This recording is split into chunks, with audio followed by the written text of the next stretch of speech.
Welcome. This is Lakeland Seventh-day Adventist Church putting on a series called Origins. We're going to look at the series right now. It's actually 6 parts. If you look up on the screen, I don't know if you can tell it or not, maybe this is a good time to switch the screen over for them to see. But number 1, that's this afternoon, is going to be the origin of the debate. Now you might say, what's that, the debate? Well, the debate versus evolution and creation. There wasn't a debate a number of years back. The bulk of America, anyways, believed the faith given Bible expressed creation view, or they just didn't have one, they made up their own. But as science engaged in looking for origins, the tension built in our schools. And with that, the court trial ensued, and with that, the debate has begun in earnest. That debate continues today. So that's what we're talking about today. Next week, number 2, my wife, Dr. Pastor Swaisgood, is going to be here to be the presenter for the origin of humankind. That'll involve looking at cavemen, extinct apes, and some of the bones and finds regarding the origins of humankind. That would be a good time. Also, I'm not trying to set her up, but I may blunder. She may make some corrections on me, and that's okay. I asked her to do that. And also be able to answer better. If you want to ask me today theological questions, I'll be probably more prepared than she to answer those. Definitely, she'll be more prepared to answer the science questions than me next week. So the two of us are kind of helping each other to balance out. But primarily, we're presenting the material from Dr. Hudson and Stan Hudson, and we're just presenting his material with some adaptations that I've made for our particular context.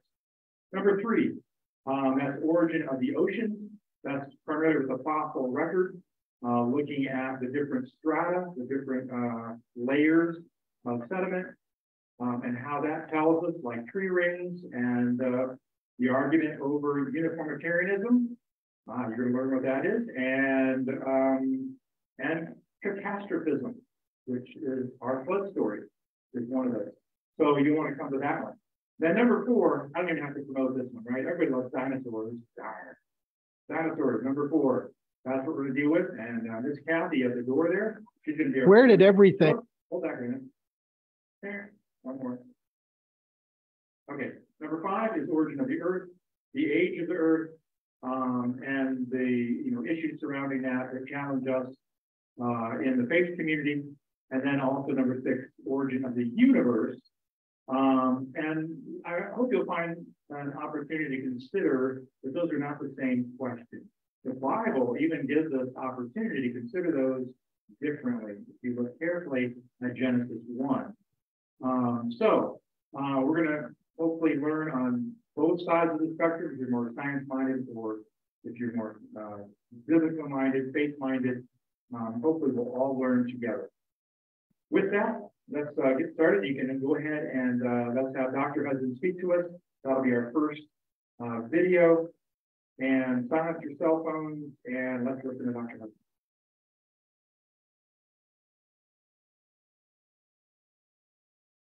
Dr. Hudson, the next slide. Where did everything on planet Earth come from? How did life start? How did humankind begin their journey on planet Earth?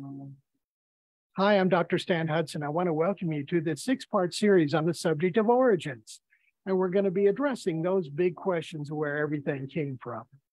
Those are the kind of questions that I was introduced to when I was a geology major back at UC Riverside, way back in the day. I was introduced to the great world of rocks and fossils and the theory of evolution as to how we got all those things. I wasn't completely happy with all the answers that I was hearing. And actually, I was led into a new area, religious faith. Today, we're going to give you some evidence on the subject of where we even have a debate on where everything came from. Why is there such divergent views if the science should support a single view? Partway through this presentation, there will be another video in which I'll be joining you, and also other people that are scientists and religious leaders who will be addressing the topic of the day. That will be our format as we go through our series. Right now, we're going to turn things over to our local hosts. And again, we want to thank you very deeply for joining us on this journey as we take a look at the great questions of where everything came from.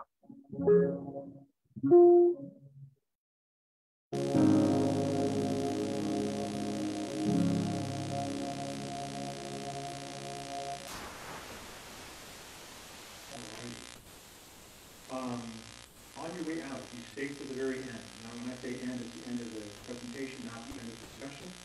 We're going to have two people out the door, the greeters that were there today, who have each of them a different place to give you. One of them will have a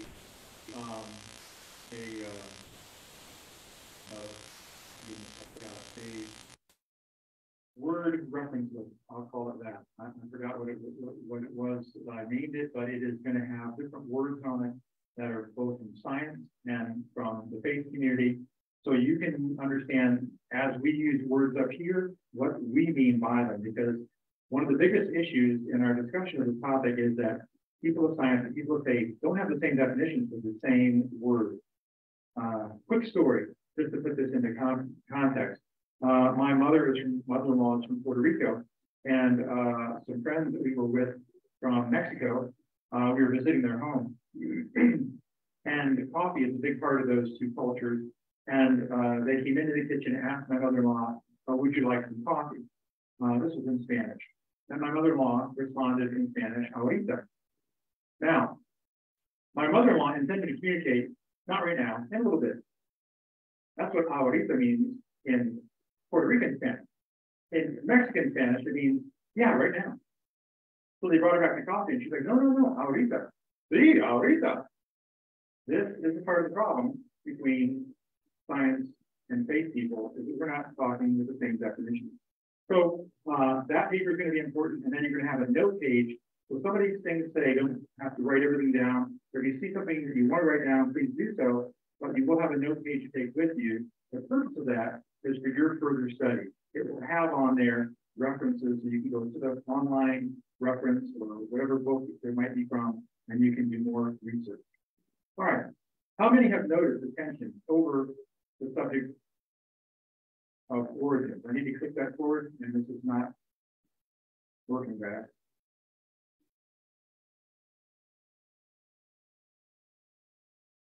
Yep, it is on, but it's even buzz, but it's just whatever you're clicking. It's the one with the two guys arm wrestling. Arm wrestling.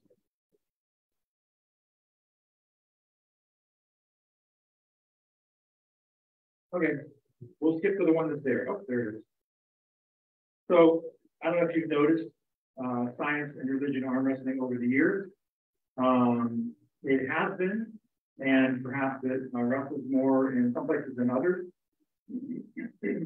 But it shouldn't be that way. I don't believe it should be that way. Dr. Stan does not believe it should be that way. My wife does not believe it should be that way. And so hopefully this will help us make it less that way. Why can't we respect those who don't see eye to eye with us and engage in a conversation that might help both of us learn, and those in the faith community trust that God will take care of that. For those in the science community, trust that truth will reveal itself. One of the bases of the scientific method is a trust that truth is not what the majority vote on, it's what truth is, and it will be revealed if you study it hard enough with consistent methodology. We believe that about the Bible study, right? About Bible study. If you study the Bible, truth will be revealed. Scientists believe that about studying the natural world. The subject has been given, next slide, been given to bumper stickers like this one here, Darwin, Jesus. Another one you might have seen is coexist. Have you seen the coexist bumper sticker? It spells out coexist, but each one of the letters is actually a symbol of a different faith community. Christian is amongst that, and Judaism is amongst it, and there's a number of other belief systems. A recent Gallup, or I shouldn't say recent, a Gallup poll, 2017 actually, one that is used in this presentation, asked Americans, where do you think we came from?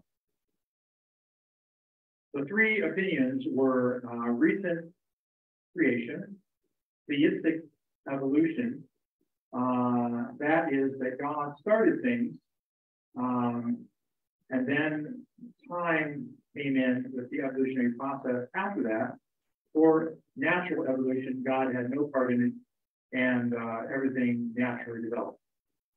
So if you could advance the slide, I don't know why this is not advancing for me. Oh, there you go. Okay, 38% believe in recent, 38% in theistic, and 19%, there you go, in natural evolution. Now, I've included in your notes that you'll get if you stay through a more recent survey. If you compare it, and it was taken in 2019, so 2 years later, the results from it noticed that there was a 2% change in the view to recent creation and 3% change in the view to natural evolution. So there is a shift taking place that is measurable within a two-year period. Next, okay, there you go. Thank you.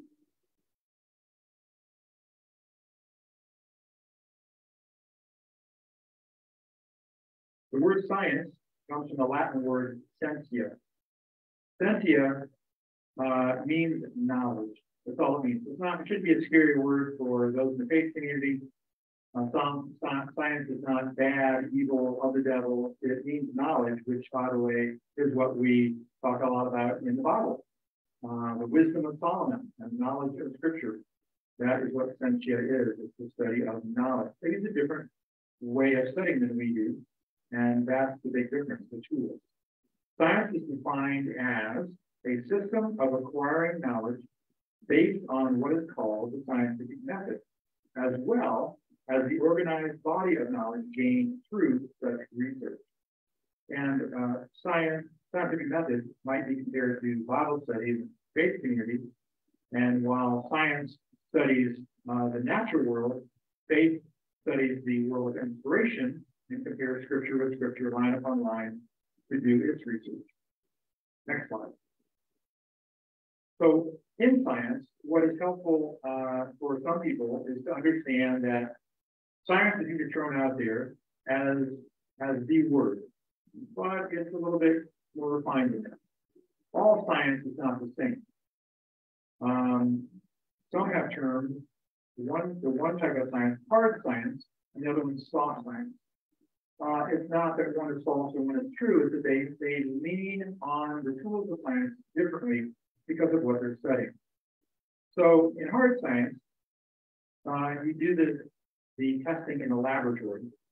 There's testable knowledge being observed, you're making predictions, you're setting up experiments, and sometimes it's not so much the experiment and the data that is the issue, but then it's the worldview that a scientist brings, that Christian brings to the data, whether it's in scientific setting or if it's in physical setting. We bring our own preconceived beliefs to it, and that sometimes changes, affects how we then interpret what we saw. And one of the things that is also important for hard science is that it's repeatable. If we can't repeat it, we can't consider it the theory or reliable. The second part, in contrast, is what Dr. Stan calls historical science. Now, I said hard and soft. He's bringing in a third perspective that I just referred to when I talked about interpreting the data. That's the next slide. Oh, thank you. Historical data. I couldn't read those. Historical science is not testable knowledge. It's something we observe and we predict, but it can't be put into a laboratory. And so an example of that would be the Big Bang. If it happened once. We can't repeat it. We can't test it. It's done. So that makes it very difficult to establish a real theory in the normal term of scientific usage, which is that it has been tested and it's repeatable and you can do it at home and it'll come out the same way. And we can't do that with some things. So historical science is always subject to favored models in the worldview. Let's go on to the next slide. Here's an example in history. The Pilgrims came to America in the 1600s. What were they seeking? Historians could write about the Pilgrims and say, oh, they were seeking a land to take away from the Native Americans that were here. Or they could write and say they were seeking religious freedom, trying to escape from the intolerance of Europe. Or they could say it could be something totally different. And they could probably choose several different things that they could say was the reason they came. And they could prove that because it was one of the things that was involved with them coming over. So the historian isn't always giving you all the history. Have you noticed that in history books? Maybe it's changed over the years. Same history. Because there's too much to write it all. So the person that's writing the book, that's doing the interpretation of the data, has to simplify it. And in doing so, they bring their prejudices sometimes in line. The goal of science and of religion, good science, good theology is, I want to play stupid when I come into this thing, and I'm going to learn from it and let it teach me. But that's not how we're wired. We're wired with our past experience to come into it with certain knowledge and to be already anticipating to interpret certain data a certain way, even looking for certain data. And so people of science will do like people of faith. When you go to the Bible to prove your doctrinal position against the other denominations, that's what some scientists do to try to prove their positions that are anti-religion, even if God and faith might actually have something to say about it, or might have a part in it. Next slide. Facts for facts. Okay. Next. Okay. I should say. There you go. So that's basically what I'm talking about. Data versus interpretation. We as Christians should never be shy about the data any more than we should be shy about what the Bible says, even if we don't like it. The Bible is our data for religious faith. The natural world is data for scientific inquiry and study. And so scientists as well should not fear what is written in Scripture or be anxious about it. That is the experience and the data of the religious world. Inspiration comes from an experience between God and man, God and a person, who then has written that experience down for us to read and learn from today. That's the way that we work in the religious realm, and it's similar to the way we work in the spiritual realm, but the data points are different, the source is different. Worldview, he described. Go on the worldview slide, please. 5 points about worldview. Number 1, what is your supreme authority? Each time I call out a number, just click it ahead. Your supreme authority, or none, will affect your outcome. If you believe in a supreme authority, no matter what you do in science or in faith, that's going to affect your interpretation of the data you're looking at.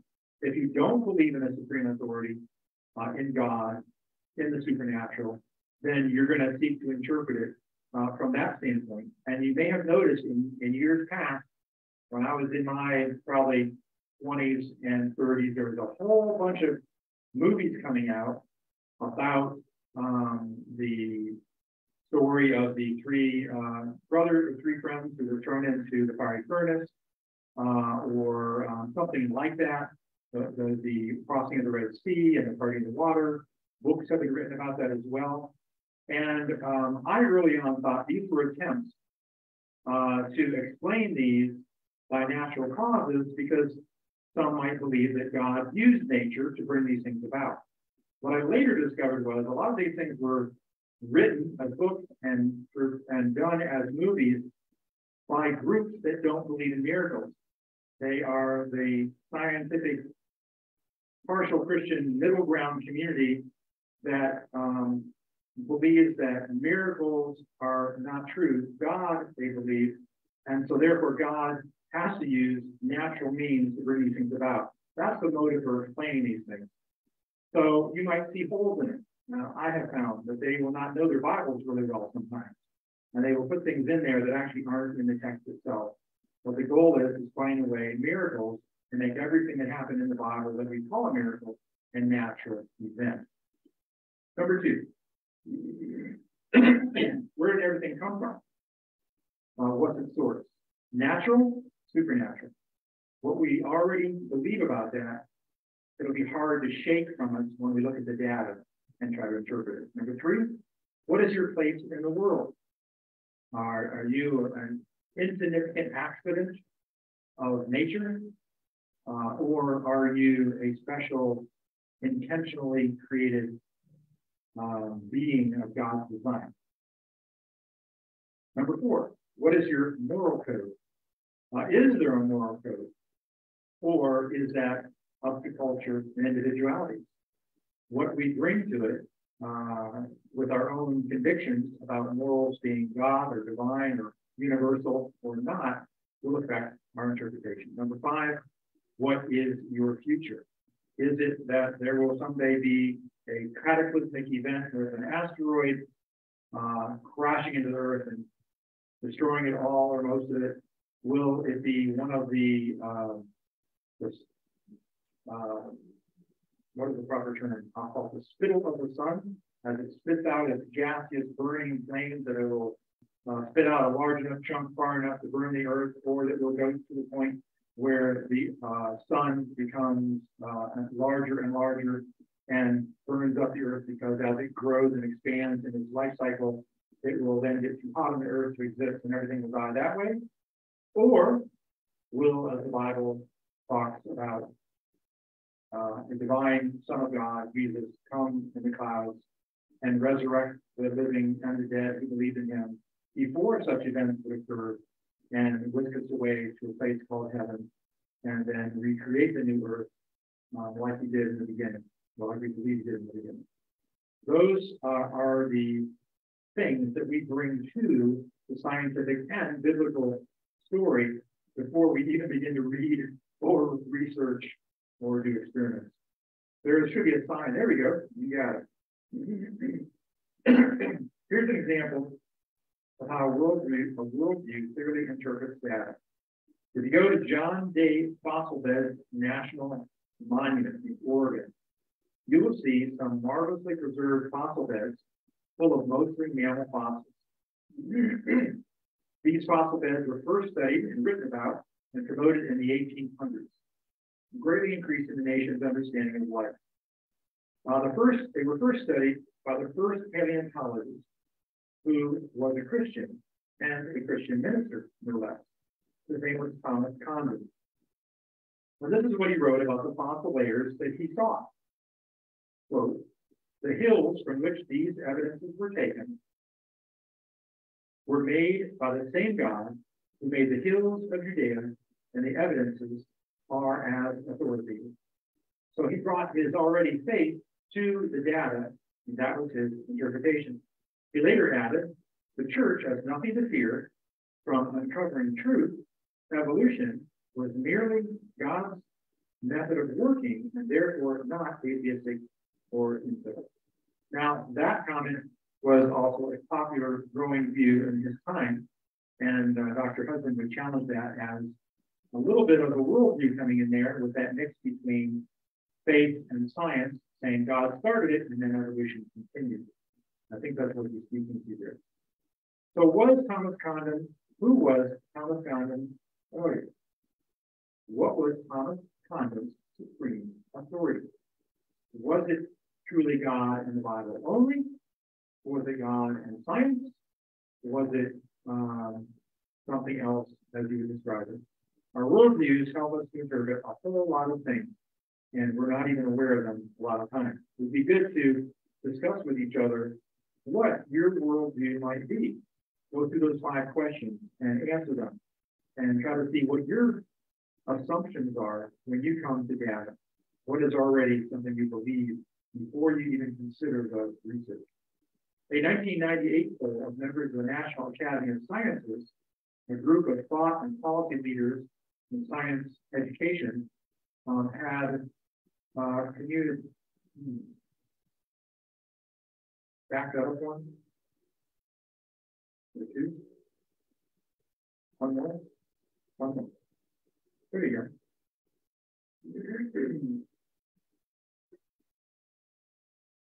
In 1998, the poll was taken, members of the National Academy of Science. The poll indicated or revealed their worldviews. Do you believe in a personal God? Next click. I'm going to show the percentage. Only 7% did. They were also asked about the disbelief in a personal God. Are you certain that he doesn't exist? The answer was 72% disbelieved in a personal God.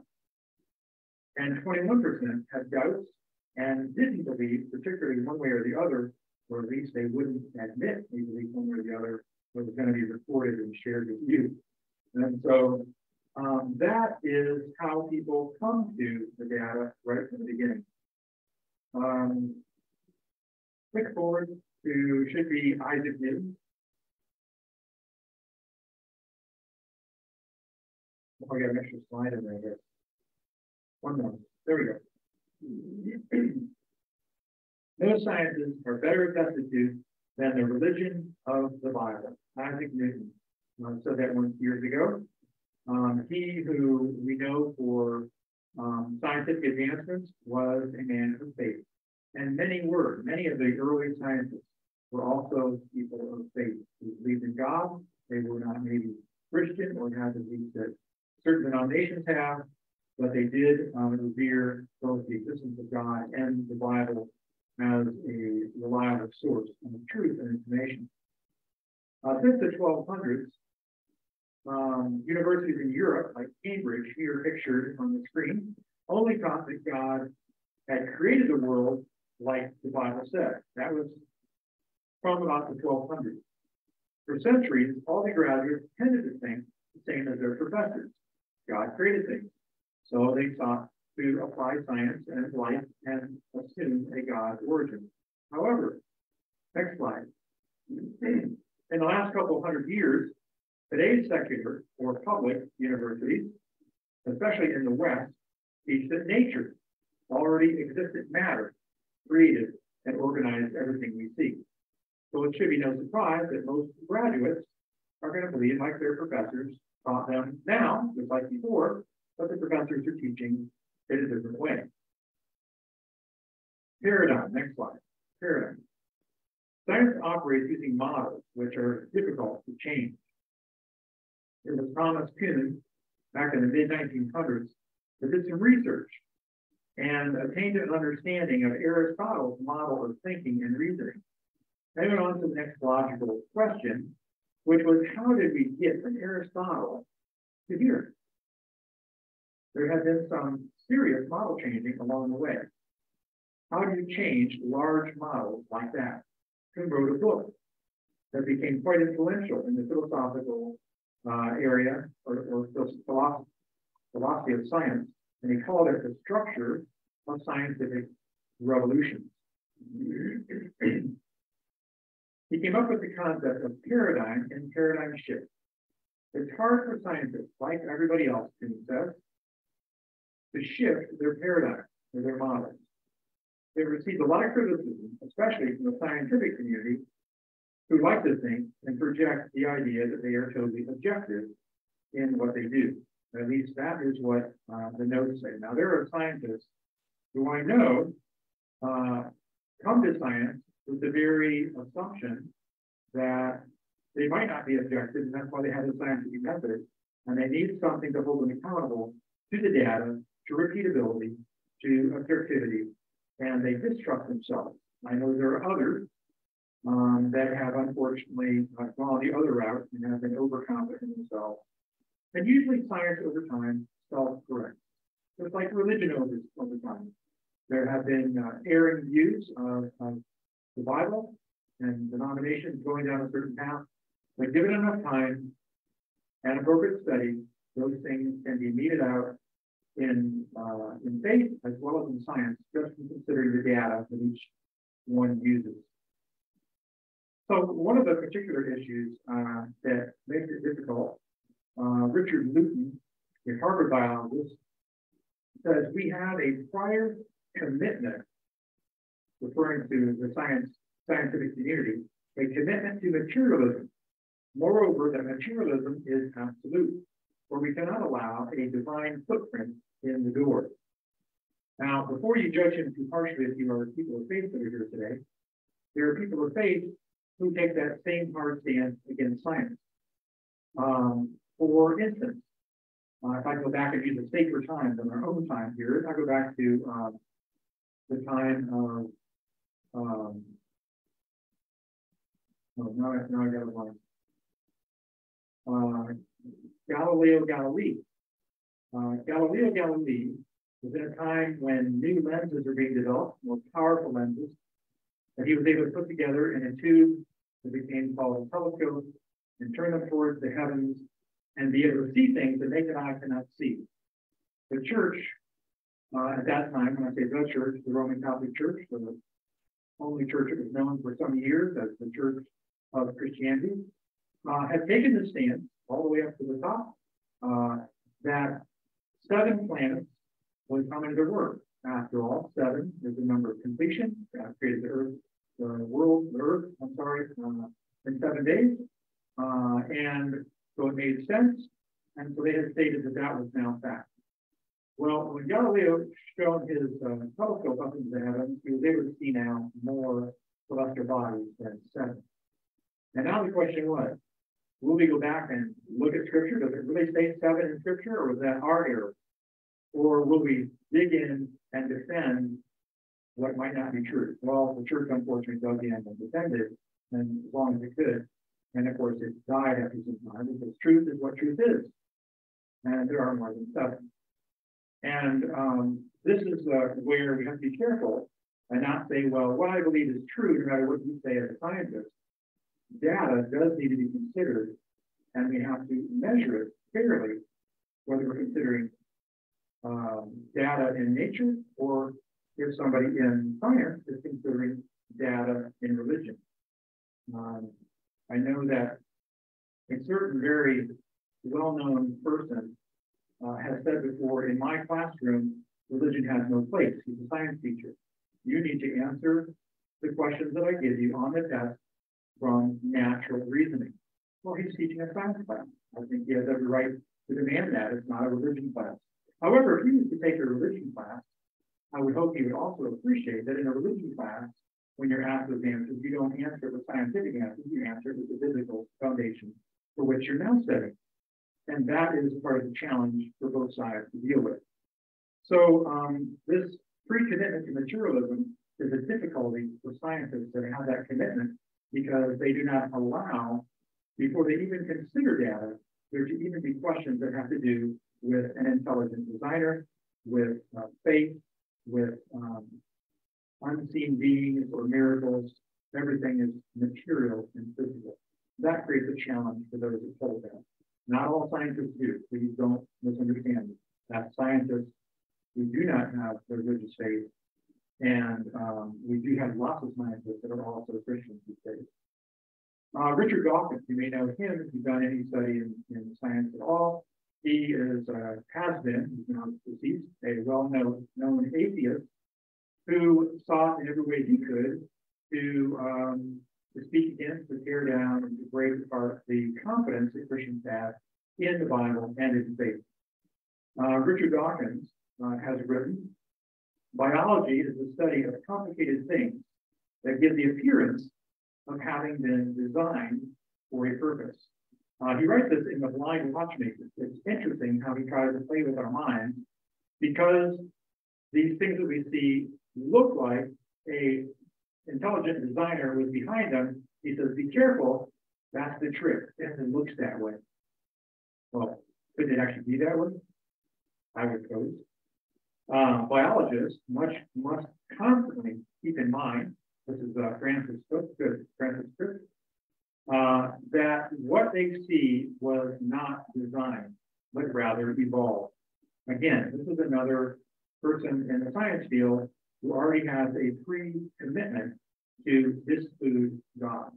Now, there are those in the religious community that have a pre-commitment to disclude science.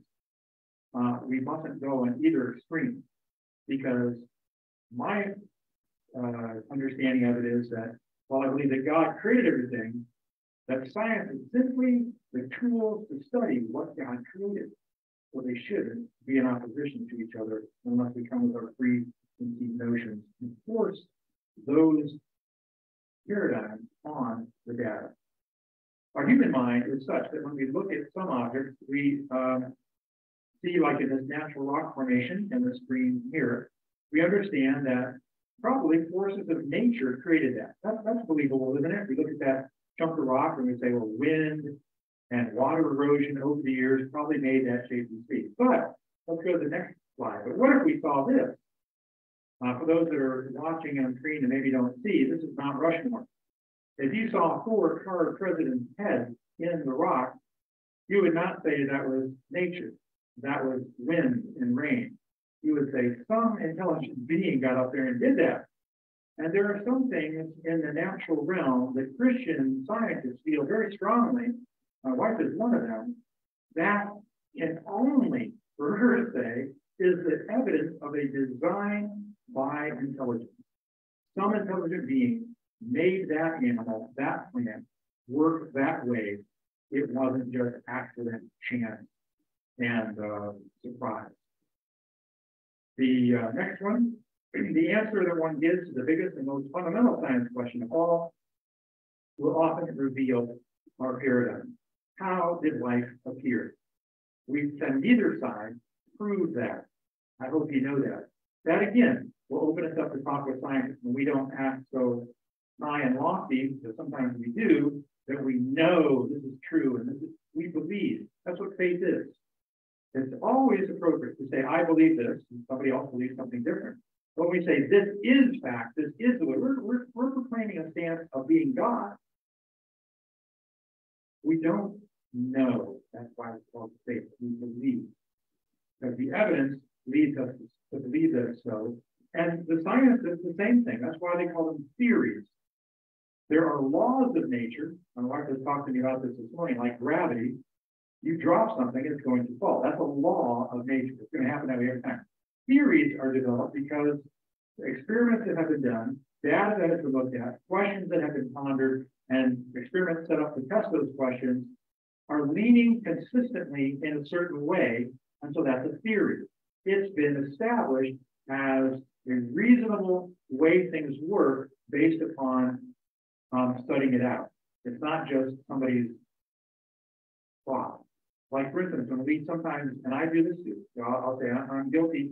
I picked up somehow saying when I believe something, some understanding of scripture, I'll say, I have this theory about that. That is not how a scientist thinks. If you have a thought about something in science, it does not have the right to be called a theory until it's been tested, and other scientists have tested it, and it has some background of different people doing the same test and getting the same results. Now it's a theory. When you first pose the idea, the thought that we call theory sometimes as Christians, let's call that hypothesis. So I hope that we'll all, and I'm working on it, we will say, I've got this hypothesis, I have this thought, and we'll stop using theory because we don't. We have a thought, a hypothesis. When we study it out and we have data to back it up, that's what we call theology. Our theology is scientific theory. It's backed up by evidence that we've studied from our own true sources. What do you mean when you use the term life? That's the question. Let's click through this. Are we talking about fungi, bacteria, humans, or plants? The definition of life is this: a principle or force that is considered to underlie the distinctive quality of animate beings, characterized by capacity for metabolism, growth, reaction to stimuli, and reproduction. The definition does not describe the force as being natural or supernatural, but it does describe life in a material way, without supernatural characteristics such as the capacity for love, self-worth, or purpose. How did life arise from inorganic matter? This is from American Scientist back in 2009. And here we have the statement that the origin of life, this is James Triple and Harold Norwitz and Eric Smith. One of the most obvious big questions, how did life arise from inorganic matter? And their response is, it remains still unknown. Science can't prove that. It's looking into possibilities, but there is no answer, solid answer for that is accepted across the scientific realm. Louis Pasteur, next slide. The famous French biologist tackled the subject of where life came from. At that time, and when he lived, there was a belief that life just spontaneously would happen. And I could see how that might be a rational way of seeing faith and God being the creator, that he would create things occasionally and they would just spontaneously appear. But he began to test that in the lab and found out that things don't just spontaneously appear, that life comes from life. There is no known circumstance in which it can be confirmed that microscopic beings came into the world without germs, without parents similar to themselves. And this disproves the popular theory. The theories can be proven wrong, but because it's a theory doesn't mean it'll stay right. But at that point in time, the popular theory of spontaneous generation was given way to the law of biogenesis, which means that life comes from life. Many scientists, thank you for that slide, believe in abiogenesis, that is, that life came about via natural chemical processes without a creator God, like a chemical vent or a pool of chemicals. But others believe in a life coming from life model, which the Bible postulates. How did the basic chemicals present on early Earth spontaneity? How did the basic chemicals present on Earth spontaneously arrange themselves into something resembling life? How did we get DNA? These are still questions that are being studied. What did the first cells look like? More than half a century after the chemist Stanley Miller proposed his primordial soup theory, that life might be able to come out of some vent of chemicals from underneath the ocean, we still can't agree on how that happened exactly, and therefore have a unanimous view on origins on either side. In 1665, Robert Hooke first saw and identified the human cell. They reminded him of rooms in a monastery. Why a monastery? Well, Hooke was a man of God. And monasteries had these little rooms that each person had. And he said, wow, the cell, the thing in the body looks like those little rooms, which were called cells. So the name stuck. By Darwin's day, it was thought that these rooms or cells contained mostly something called protoplasm. I'm talking about Charles Darwin, with a jelly-like substance. So basically, says Dr. Stan, the belief was that cells or life consisted of rooms filled with jelly in them. That's how simple the knowledge was, not complex like we have with cell structure today. You should see some of the pictures and 3D models that my wife's students build and create of plant and animal cells. They are marvelous. They are incredible. And they are much more than jelly. I can assure you of that, because our knowledge has so much increased in those early days. Now we're looking here at Michael Behe, or Behe, I don't know how to pronounce his name. At the turn of the century, sorry, no word on my mind is like, I'm throwing words in my wife, but there's still words in there that I'm not reading.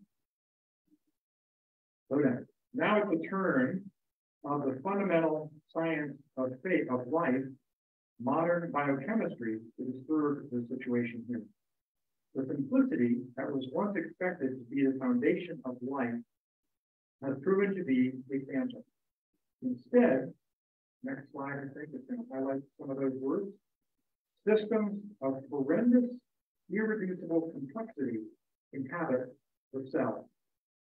This is one of the areas that are difficult for science to go the natural creation model, because these complexities make it difficult to explain how then you would change subtly, smallly over time and have a whole complex thing develop. Complexity almost requires an immediate change from one complexity to another, not subtle change, because complexity is necessary for the cell to work. If you only have, I know what I could use for an example. If you go from a horse and buggy to an automobile that we have today with an engine and four wheels and all that stuff and tires, and if you, well, we don't have them anymore, but back in my day we had carburetors, now everything's fuel injected on it. You took the carburetor off, you only had, the rest of it there. The creators of it had gone from horse and buggy to almost a completed automobile, but didn't have a carburetor yet. You wouldn't have a working car. You wouldn't have it in any earlier point until the carburetor was on the car too. You need a complete system for some of these things to work. In one of those books I gave out earlier, I think it was maybe the one Michelle got, the author is going to talk about this complexity and present that there are certain things, like the eye, that would have difficulty developing over time, even billions of years, because it just doesn't work until it's complete. And so if you don't have an eye, to develop an eye slowly by gradual change, we don't have any mechanisms to establish that it's possible. We're theorizing that it's possible given enough time, that is the scientific community is, and the religious community is saying, well, God just made it. Why are you discussing how to do it? Again, we're not talking with each other, we're talking to each other. But that's a part of the challenge. So there are, yep, right there. Did you read that word? 40 trillion cells in our body with 200 different types of functions. We are complex. We are very complex. And that complexity is, for those in the religious community, a part of the strength of your argument that we were created by our designer. The perfect storm for evolution arose in the 19th century. 4 things happened. Number 1, there was a weakening of the Bible's standing. Number 2, there was a discovery of fossils, key fossils, like the Archaeopteryx,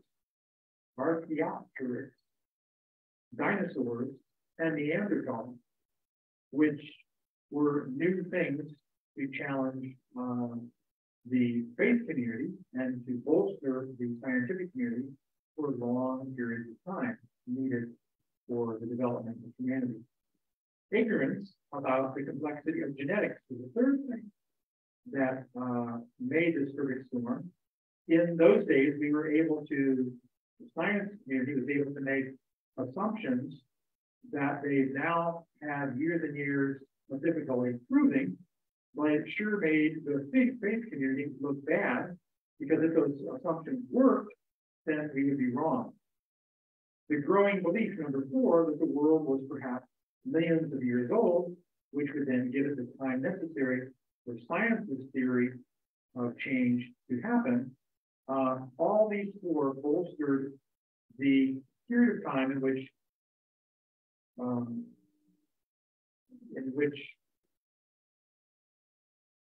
looking at him right there, and my mind is blank. Isn't that horrible? Thank you. Darwin. Charles Darwin was born and raised and came about. All these 4 were colliding as he was coming out of college and going off on his venture to sail for several years and to study natural things. And that's where he came across the Galapagos Islands. And he noticed, advance to the next slide, that's his book right there, which was, by the way, called On the Origin of Species by Means of Natural Selection. was written in 1859. He actually held off writing it for, I think it was nearly 20 years, for fear that it caused the conflict it did in the religious community. He himself had a religious background, had begun to study for the ministry, but then went a different route. Nonetheless, he did have these effects of higher criticism that was coming in to challenge him in his day. So that probably weakened his stance on faith. But he did come across some very interesting things. And in his book, he does not promote, but sometimes Christians have accused him of promoting, at least not in this work. He is not trying to make a stand for evolution, as we call it. He is simply making a case for species development by means of natural selection. Well, what is natural selection? And how do you find this? If you look at the next, the slide of the bird beak comment. Last slide. There you go. If you notice there are 1, 2, 3, 4 different shaped heads and beaks that are on these birds. You notice that certain of these were typical of one island. Galapagos is not one island, it's a group of islands. That a certain beaked bird was on one island, another on another island. And he reasoned that if they shared a common ancestor at some point in time in the past, and then had mutations that always happen in us, as well as animals and plants, our DNA will not replicate perfectly every time. Sometimes it causes disease, sometimes it causes malformity. And for a lot of people, you're not identical exactly. There's probably something that has mutated in your DNA or mine, but it's not hurting you because it wasn't major. So what he said was that if these mutations, as they were happening, maybe would allow the bird a more advantageous situation on a certain island, that maybe as the beak got longer or more narrow, or whatever the case might be, that formed the animal differently, and create an advantage for that animal to then do several things. One, survive being eaten by predators. Number two, survive long enough to reproduce, and that means you have to attract a mate. This doesn't happen automatically. Birds and animals have the same trouble we do. Got to have a mate to make that happen. And then once you reproduce, then to be able to live, that is to have enough food to both live long enough to reproduce and to have a full life. So you need to be able to defend yourself against the predator, to live long enough to reproduce, and to successfully get a mate and reproduce through that mate and have healthy offspring that do the same again and again. What he thought was that in these different islands, because they were different environments, some islands were better for certain type of birds than others. And so the birds that were more equipped to survive on a certain island with its environment as it was, would be the ones that would continue on an island, and the other ones would die off. And the birds that were different from these mutations that happen over time, but were more equipped to be on a different island and a different environment, they would survive on that island, and the other ones, maybe from this other island, would die off. Now, what he's describing there is something that we actually accept, Christian or non-Christian, have been doing for years, and we sometimes just don't see it that way. If you're against natural selection, you're against breeding. You don't believe in it either. We breed dogs, we breed horses. We even do the same kind of thing to try to help us in health, to overcome certain weaknesses in our genetics. So humans will select for certain traits to be in their animals, so they can have a fast racehorse or a trim dog, or whatever the case might be, in the same way that Darwin said nature was the selecting agent, not the person, but nature's environment will be more favorable to the way some animals are built because of the way their DNA replicated than other animals. So certain environments will favor one type, certain environments will favor another. That, I'm hoping we Christians have no problem with. Going to the extreme of that somehow doing away with creation and using evolution and the billions of years necessary for that to happen is not necessary in what Darwin wrote in his original book. I'm almost through that book. in reading and trying to get through it before the series, and I didn't read fast enough. There's nothing that I see in there. He's not affecting the Bible in any way. He's simply observing what does happen in nature in terms of what he calls natural selection and what we call breeding that we use all the time. Now, the problem was that in that time period, there were certain people predicting the age of the earth. And already, I think by that time, we're getting to the area of around 4.5 billion years for the age of the universe. And the age of the earth was a little bit less than that. And what scientists needed was some mechanism by which they could make that age more favorable.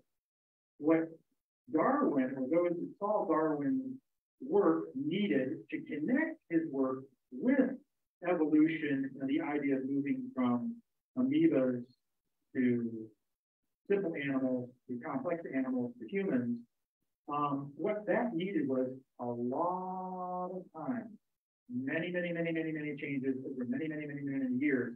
And so the marriage of these two thoughts came together to formulate that theory of evolution without God, where in the past it has never been considered by science or men of faith and men of science. Dennis Noble. You can pick this picture up, please. There we go. He's with the Department of, or was, Physiology, Anatomy, and Genetics from Oxford University. And he wrote that all the central assumptions of modern synthesis, also called neo-Darwinism, have been disproved. Well, he's not alone, but everybody doesn't agree with him. This is a part of the complexity. What he says is that Darwin didn't understand cells in his day. We didn't know enough about them. And so some of his thinking is simplistic when we apply it to macroevolution, what I'm calling macroevolution, moving from one group of animals or life to another, going from the lowest form to the highest. That requires macroevolution. As we grew in knowledge of genetics, it actually came against Darwin's theory, and so they created what's called neo-Darwinism, trying to harness the new understanding of genetics with Darwinian theory to support a macroevolutionary view. This particular person, Noble, states that all of the modern views to support neo-Darwinism have been disproved, he says, and cannot be assumed any longer. Again, it's a disputable area. Here's another person supporting the more faith view, but a person of science and thinking, Stephen Meyer. He has some interesting material. Just look up Stephen Meyer, M-E-Y-E-R, online. You can get YouTube videos and all kinds of stuff that he has written and done and produced. He says, this is from his book, The Explosive Origin of Animal Life and the Case for Intelligent Design, written in 2013. He writes, the technical literature in biology is now replete with world-class biologists routinely expressing doubts about various aspects of neo-Darwinian theory. Rarely has there been such a great disparity between the popular perception of a theory and its actual standing in the relevant peer-reviewed science literature. Now we're ready for the presentation. This will be the last presentation by Dr. Stan and the gang, and then we'll come back to the few closing thoughts.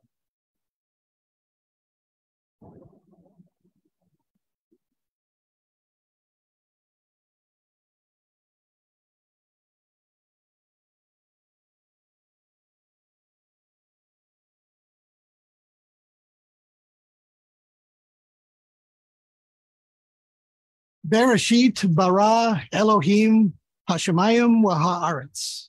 In the beginning, God created the heavens and the earth. And pretty much for centuries through the Middle Ages, that was a single thought that people had about where origins came from. But then toward the 1800s, the age of reason that it is called now by science, the thought that maybe there was not an active God out there, and maybe the laws of nature was all that was in operation. So this skepticism grew about the biblical account. Charles Darwin was taught in a university, Cambridge University, that had this skepticism. And pretty soon the worldview about where we came from dramatically changed. Today, we still have this debate going between creationists and evolutionists. And let's now take a look at the origin of this great debate.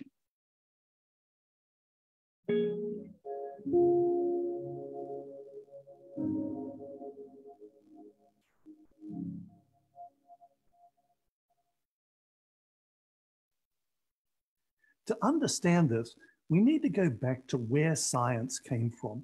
It was a revolutionary new way of understanding our world. And what it did was it said, we're not going to bring all of our preconceptions into this. We're not going to let philosophers like Aristotle or somebody else tell us how the world works. What we're going to do is we're going to actually look at the world. We're going to use our empirical senses. That's our eyes, ears, sense of touch, those sorts of things. And those data that we collect using those senses, we will interpret in a logical way. And that was a very powerful tool then for figuring out what's going on in the world. But then some people added an additional rule called methodological naturalism. It said not just that we should logically interpret data and that data will drive our theories. It said those theories may not ever come to the conclusion that God was involved in any way. It can only be naturalistic explanations that we can come up with.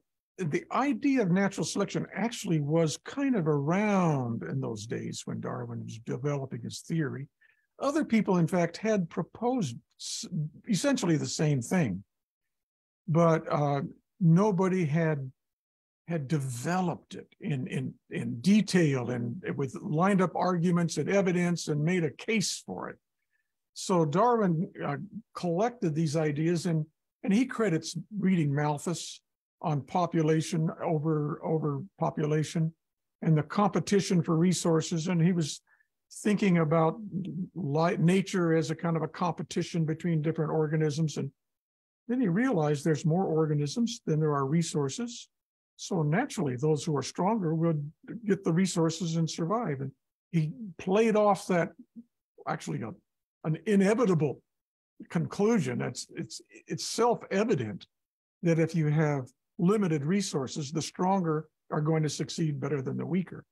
But Darwin's real strength, I think, was in developing a series of arguments that rested on evidence that, in fact, this kind of thing does happen in nature.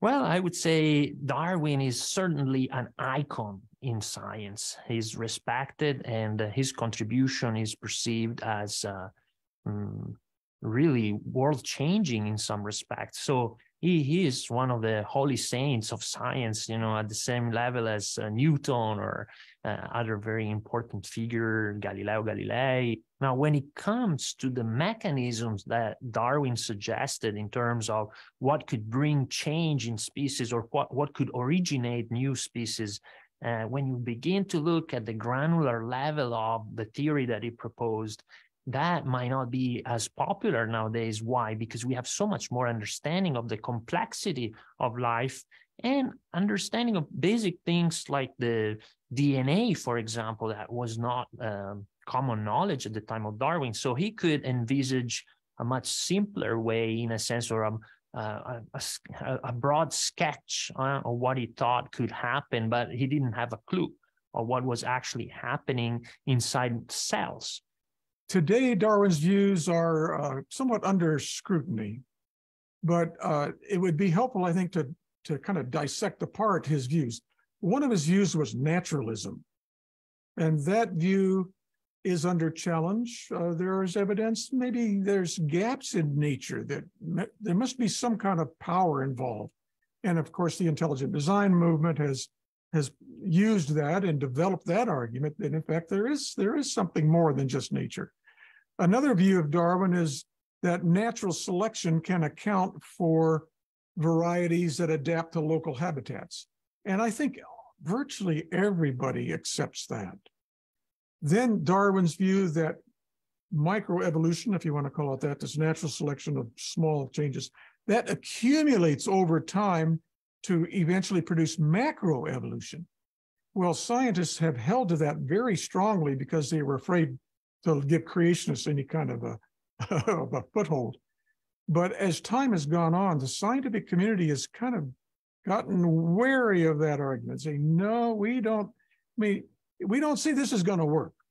For example, if it's advantageous to have a longer tail, well, you can get that tail longer and longer and longer, but you're never going to make a wing out of it. How do you get a new organ? Microevolution just is not going to add up to a new organ. Plus, looking at the fossil record, you do not see that in any way. Looking at modern experiments, you do not see that in any way. It just doesn't work. So at the present time, the scientific community, the evolutionary biology community, is looking for ways to explain macroevolution. So far, they haven't found one, but there's many, many, many of them that recognize that Darwin's theory doesn't cut it. Another aspect of Darwin's theory is common ancestry. And I think for the most part, common ancestry is still accepted without empirical evidence, I would say, but as a necessary conclusion from materialism. If you're going to have only natural processes, you're not going to have different kinds of animals popping into existence all over the place. You're lucky to have it once. And so if you have once, then maybe you can play with it from then on. But common ancestry is one I think is weakly supported, but it's necessary for naturalism. The people who are molecular biologists and who are experts in the field of how genes act and how they function and whether or not genes get duplicated and what bacteria do with extra DNA if they encounter it, those guys are often working on particular problems. They're trying to solve cancer. They're trying to come up with a way of dealing with COVID. They're trying to solve a particular problem. And then you have another group of people over here who are trying to show that evolution is true. And they'll hypothesize about things that happen with DNA, these massive gene duplications that then resulted in new functions. But they never actually check their hypotheses with the people who actually know what they're talking about in terms of molecular biology. So there's often not a whole lot of crossover in between those fields, the theoretical evolutionary biologists and then the ones who actually are where the rubber meets the road. So I think sometimes hypotheses get generated about how these processes could have taken place. They're not necessarily in line with what even evolutionary molecular biologists would have to say. So there's sometimes a disconnect there. So that's the main way. They just ignore it often. The people who are working in problem-solving areas, well, evolution obviously took place. Have you thought about it? No, I'm busy trying to solve cancer.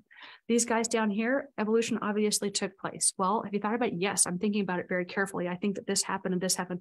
Well, but that can't happen. Well, don't dissuade me with the facts, ma'am. So sometimes there's a lot of what are called in the literature just so stories, that this must have happened this way. Do we have any proof? Maybe it, but there's no it happened in the laboratory. Worldview are kind of like glasses.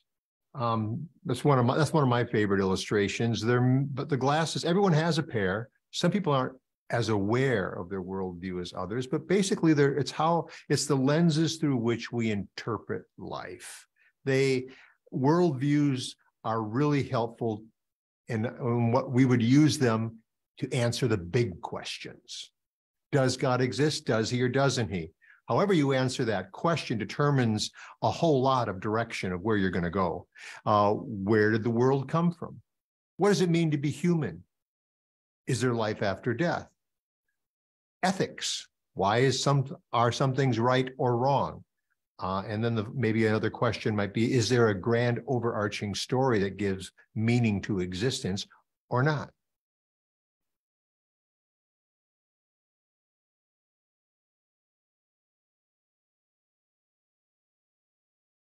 So what we think on the subject of origins is entirely shaped by our worldview. And does your worldview include a picture of a large and powerful and caring and capable God?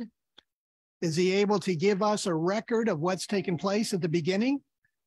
Does he care enough to think we actually would like to have that record? All of these things affect how we view the data, how we interpret the data through the filter of our worldview. Let's begin to take a look a little bit more now about some of the positive images that Scripture holds about the God who created us.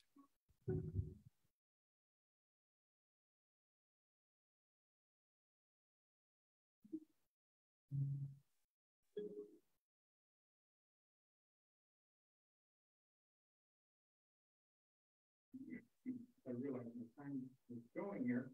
I've got some of the notes out. So it's going to be light on the scripture end tonight.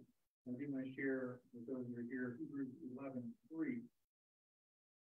You may know that it says, by faith, we understand that the universe was formed at God's command, so that what is seen was not made out of what is visible. And again, that's from the Bible, book of Hebrews, chapter 11, verse 3. So here we have a view that's definitely not materialism, but that everything that is material was made out of what is not seen. There's another force out there, and we Christians call that force God. That was the originator, the intelligence behind what looks to us the most, I would say, as design from one type of nature to the other. In the Bible, there's a story of an encounter that was had in Greece. The Apostle Paul, while he was on a missionary journey, had a little bit of extra time, and he got into some discussions with some folks in Greece, and they really loved to talk about all kinds of ideas and learning and argue things out. And there was a place called the Areopagus. It is a rock just outside of one of the temples there in Athens. The Acropolis is the temple area. And when I was there visiting, there were steps carved into the rock. You could go up on top and you could see a large part of the city, lots of different temples, still the demolished ruins of them are still there to be seen today. The various gods and deities. This is Sir Paul, being a person who believes in there being one God, who created us and who made us. And here he's in a city where there are many gods. And he noticed something interesting. And he decided he would use that as he was praying, how can I share my different worldview with these Athenians?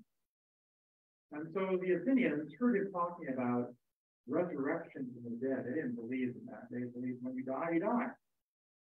But they were interested in learning these things. So they said, let's bring this person to the Acropolis, to the Areopagus, and hear what he has to say. So Paul got up and began to speak to them about God. And the way he began was, instead of men of Athens, how pagan you are with all your temples and gods, which is sometimes the way we foolishly start our discussion with people who are not of faith. That's the mistake. Paul, rather, looked for something to say positive about this intellectual community. And he said, as I looked around Athens, I noticed that you are a particularly spiritual group. You are very religious, more religious than me. You've got so many gods. As a matter of fact, in case you missed one, I noticed you even have a niche or a platform. No bust was there, but it was labeled to the unknown God. He says, I noticed that you even want to make sure your bases are covered, and you even have placed in your belief for the unknown God. I want to tell you that I know that God, and let me tell you about him. And that was his end of the conversation. And they began to talk about our God, the God of creation, the God of the Bible, and about the resurrection from the dead that Jesus would bring to those who believed in him as God's Messiah.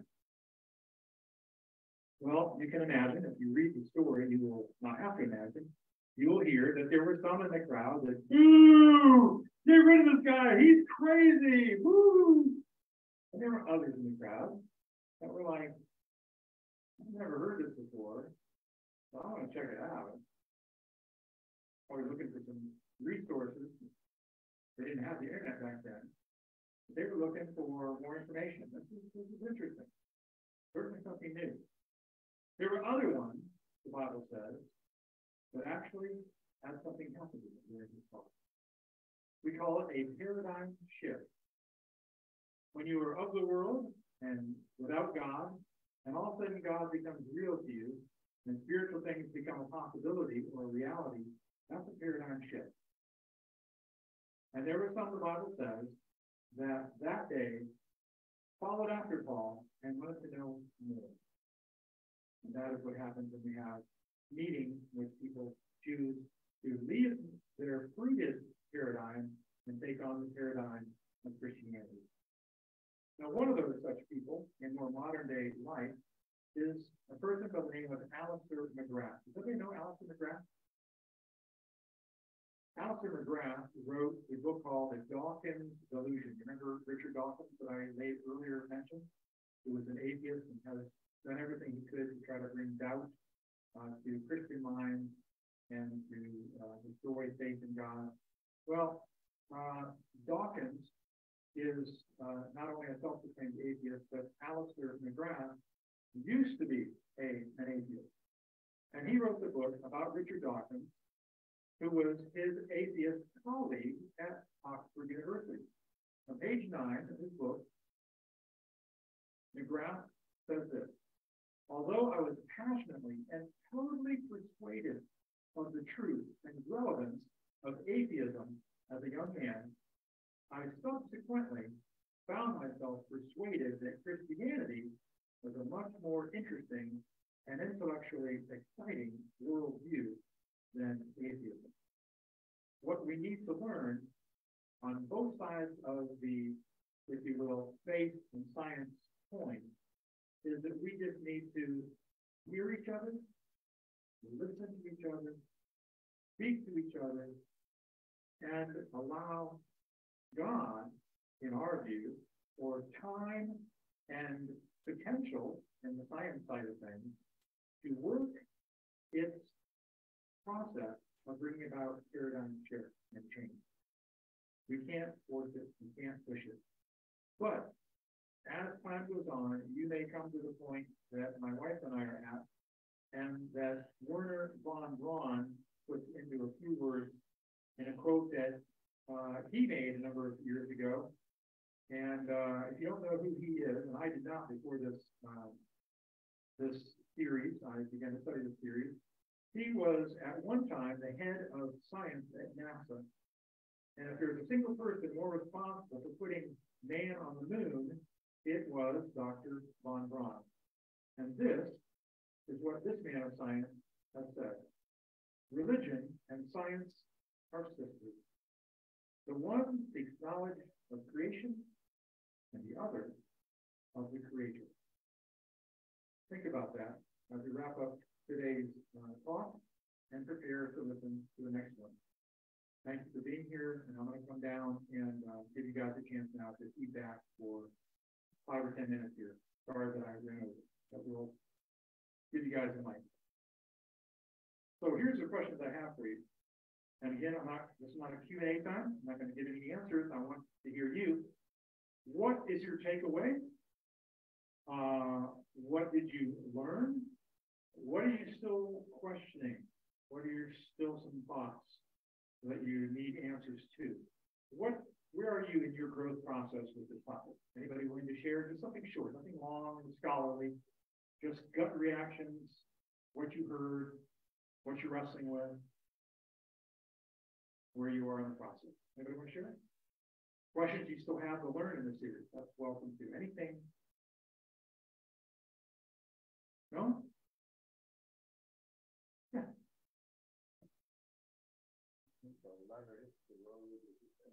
Supposed to be, is it not? Not really. I think the leather hits the road when you get into specific examples. When you're looking at tree rings or you're looking at ice columns that have been pulled up or sediment layers, and then you end up with numbers that don't match. And that will be the fun thing to see. And those are going to be upcoming. So thank you. Yeah. You're advertising the upcoming session. But yeah, that's very interesting. Absolutely. Any others? Comments, questions, things you want to learn? Anything that really upsets you, or you said, I don't know if I can believe that or not. Anything hit you hard that way? Just trying to see how you responded to what was presented.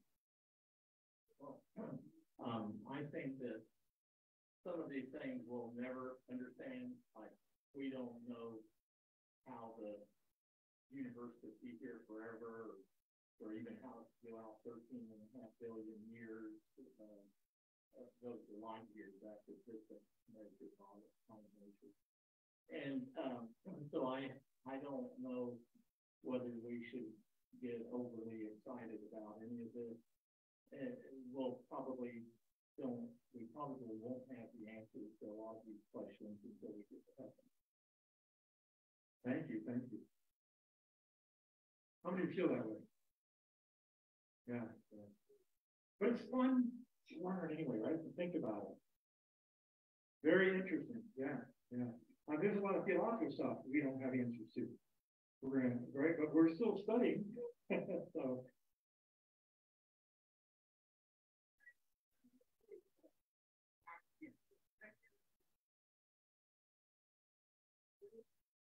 Our sisters, because he says that religion studies the creator, God, and science studies what he created, material world. Yeah, they each have, their sisters have two different identities, they're not the same. Yeah. Anybody else? I know I'm going to have my chance to do a whole presentation, but I was not really happy with the guy who was saying that there was this naturalistic logic requirement that was, and that before you could say that you could do scientific investigation and say God was the explanation of something. Because I don't think you're explaining anything when you say God did it. You're just basically saying I give up on explaining, and I don't think I can explain it. I don't think that there's really any scientific way to explain, to get to the point where you can say God did it, because that's not really an explanation. Yeah. Thank you. Yeah, I think we need more grace with each other. Is a thought I have on, we're wired differently. We're not all the same, and some of us are vastly different. Some of us need a whole lot of answers. The kid sits up in front of the classroom and is always going, ooh, teacher, and all those questions. And there are some who don't have hardly any questions. Just tell me what to do, what to expect of me, what the answer is, and I'll go on to it. I can be happy. And so there are some people that are happy with a faith answer and no explanation. Okay, that's it. But there are other people, it's not that they want to disbelieve God or faith, it's that they need answers. They need to understand how things work. And we're appreciative of those people because they make our medicines, they make our cars, they make our cell phones. So we should welcome them when they come into the religious arena. They're going to be doing the same stuff, looking for deeper answers. I got a shaking head guy. You want to say something? Oh, you do, I'm sure. He has some thoughts.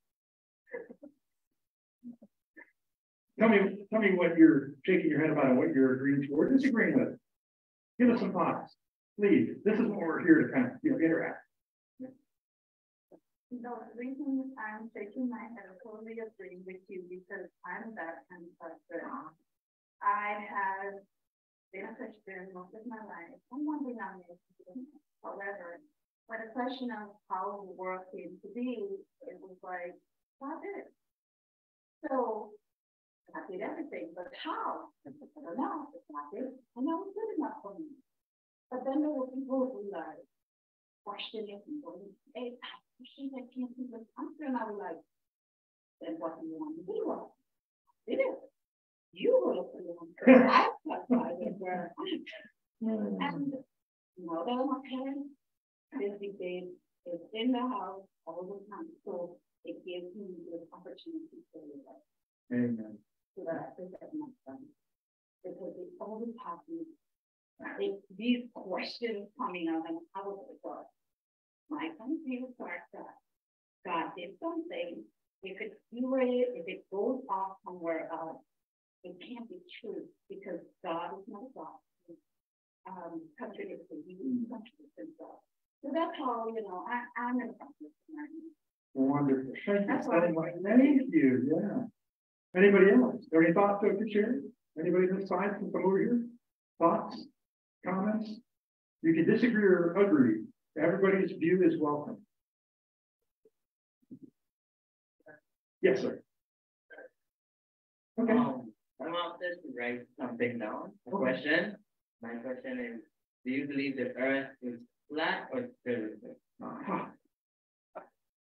Do I have to answer that now? Can we go through the series a little further?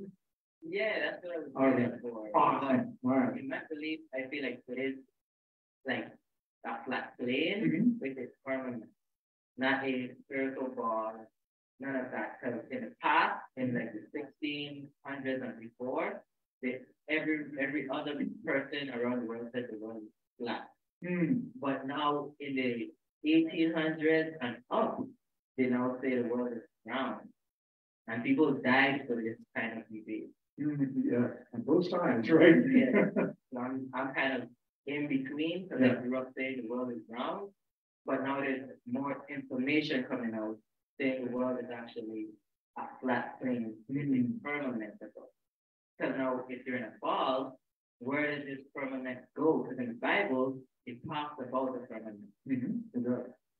But NASA and these scientists don't tell you about this firmament. So that's where me and my mom goes back and forth.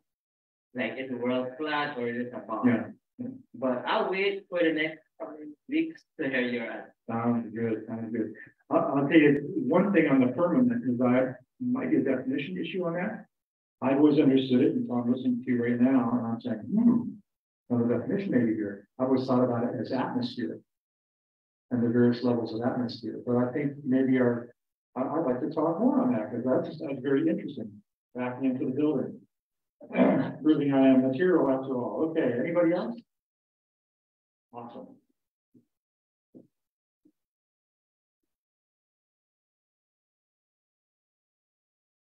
I think many of us have too small of a concept of God. I think God was able to create the universe with kind of billions of galaxies, billions of stars, and he was able to, he was large enough, you might say, to have created that without pre-existing energy or mass. And if we have a concept of God, that is that large, it kind of puts a different perspective on its creation debate for evolution. Thank you. By the way, von Braun, he was a German Nazi that developed the U-2 rocket, and then he was brought into the U.S. and brought it to the moon. Added tidbit, no extra charge for that. But thank you. You know what I heard in what you were saying is paradigm again, right? How big is your paradigm? How little is your paradigm? What do you allow yourself to consider and what do you not? That's a big limiting or empowering factor in each of us. Please. Okay. For me, this brings it where I think about Hebrews 11:6. But without faith, it is impossible to please him, which is God. For he that cometh to God must believe that he is, and that he is a rewarder of them that diligently seek him. So you have to seek him. And then I think about creation. The word says that God spoke. words are powerful because it is with the word of God that the world was created. He spoke it and it came into existence. But in our minds, in my mind, it is inconceivable to understand how you can say something and it happened. But I believe Hebrews 6, it says that God did it, so therefore I believe he did. Just like a light switch, you can flip it on and just that flip it off.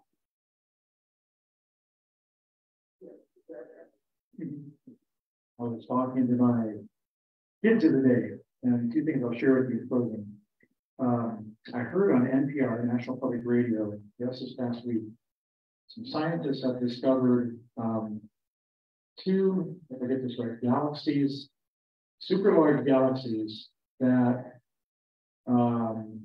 should be much bigger than they are if everything started 4.5 billion years ago. So they develop more slowly, and if everything is constant, that doesn't go with uniformitarianism. So the more we learn, the more we challenge our preconceived notions that something else then needs to be considered because it's not as consistent or constant as assumed. And then I was sharing with my daughters that for me, sometimes the science community says, isn't it hard to conceive of this God you believe in creating stuff out of nothing?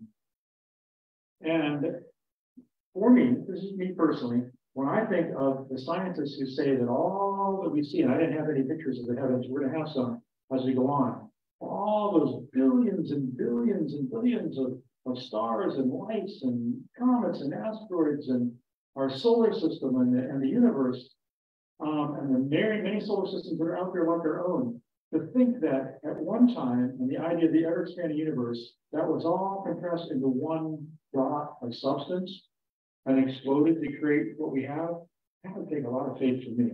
I mean, I'm just saying, that's like much more mind-boggling than to imagine a God I can't see in a realm that I don't exist in, speaking us into existence. But that's me.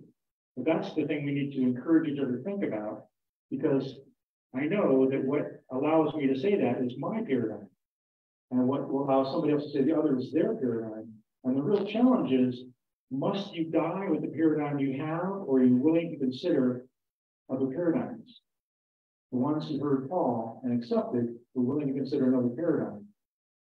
And I'm hoping we don't lose people if they become atheists, but we do need to trust that if God is able to make himself known, we just don't want to stop with the first doubt. And that's where I think our young people lose out. The first doubts that come up in learning. And the more you learn, early on, you're going to have doubts. It's going to challenge your paradigm. But if you keep on learning, don't stop there. You will find out that what you thought was so certain is also doubted.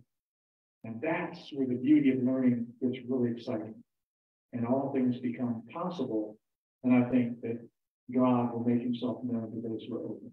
That's what I believe. That's my paradigm. So keep coming back. We'll see you next week.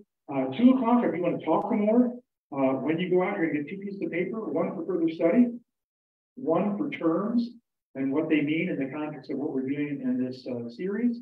And I'll be here at 2 o'clock, so you can come and bring your ideas and your comments and push back or agree or whatever you want to do. At 2:30, we'll start. We'll try to end at 4. If there's any time in between, we'll use it. I used a little bit more than that tonight, this afternoon. Thank you for that time. And with that, thank you all for coming.